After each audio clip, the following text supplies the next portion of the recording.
অনেক দিন যাবৎ পেজে ইনঅ্যাক্টিভ ছিলাম, তাই এখন একটু অ্যাক্টিভ হতে আসলাম। কেমন আছেন আপনারা সবাই? আশা করছি ভালো আছেন।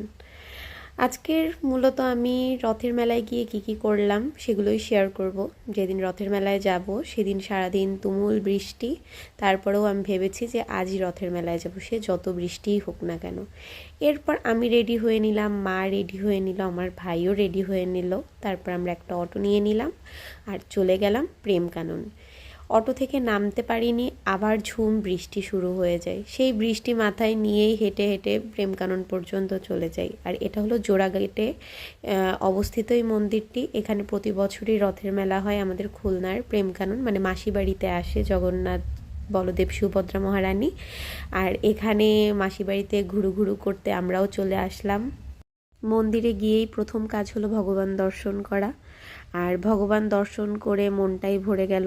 অনেকক্ষণ ভগবানকে দর্শন করেছি এবং তাকে প্রণাম নিবেদন করেছি। আর যেহেতু সন্ধ্যার আগে আগে গিয়েছি, তাই সন্ধ্যা আরতিটাও পেয়ে গিয়েছি। সন্ধ্যা আরতি চলছে, সাথে চলছে কীর্তন, সেই সাথে আমরাও সকলে মিলে কীর্তন করছিলাম। আর সন্ধ্যা আরতি শেষ করে ভগবানকে আবার প্রণাম নিবেদন করে চলে গেলাম রথের মেলায়। এখন চলুন রথের মেলায় কি বসছে সেগুলো আপনাদের দেখাবো।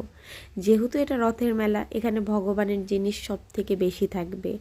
গ্রন্থ থেকে শুরু করে ধূপদানি, প্রদীপদানি, আর এখানে ছোট ছোট ভগবানের মূর্তি পাওয়া যাচ্ছিল। ভগবানের ড্রেস ছিল, বাঁশি ছিল, মুকুট ছিল। তারপরে বিশেষ করে আমার এই মুকুটটা বেশ পছন্দ হয়েছিল। মুকুটটা যে কতক্ষণ ধরে দেখতেছিলাম, কিন্তু কিনিনি।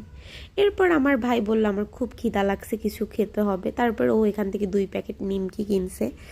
এরপর চলে গেলাম আমরা একটু ঘুরে ঘুরে দেখবো যে কোথায় কি বসেছে। এখানে শাঁখাপলার দোকান ছিল, সিঁদুর, শাঁখাপলা, তিলক, আলতা। এখানেও কিছু গ্রন্থ ছিল, পঞ্জিকা ছিল, পাঁচালি ছিল, আর বাচ্চাদের খেলারও জিনিস ছিল। আর এখান থেকে মা 2-3টা তিলক কিনে নিছিল।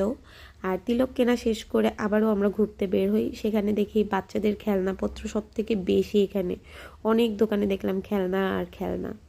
এরপর আমি টিপ কিনতেছিলাম।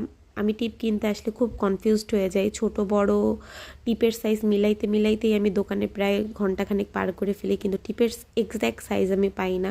তারপরেও অনেক ঘাটাঘাটি করার পর আমি আমার টিপের কাঙ্ক্ষিত সেই সাইজটা পেয়ে গিয়েছি এবং কিনেও ফেললাম। আর এই দোকানে সব ছোট ছোট ঠাকুরের মূর্তি ছিল, এত সুন্দর দেখতে। প্রতিটা ভগবানের ছোট ছোট মূর্তি ছিল। আর এখন এখানে দেখতে পাবেন অনেক কসমেটিক্স আইটেম। মাকে বললাম তোমার কি কিছু লাগবে? মা বলল না, সবই আছে, এখন কিছু কিনবো না। এরপর রথে আসার আগে মন্দিরের সাথে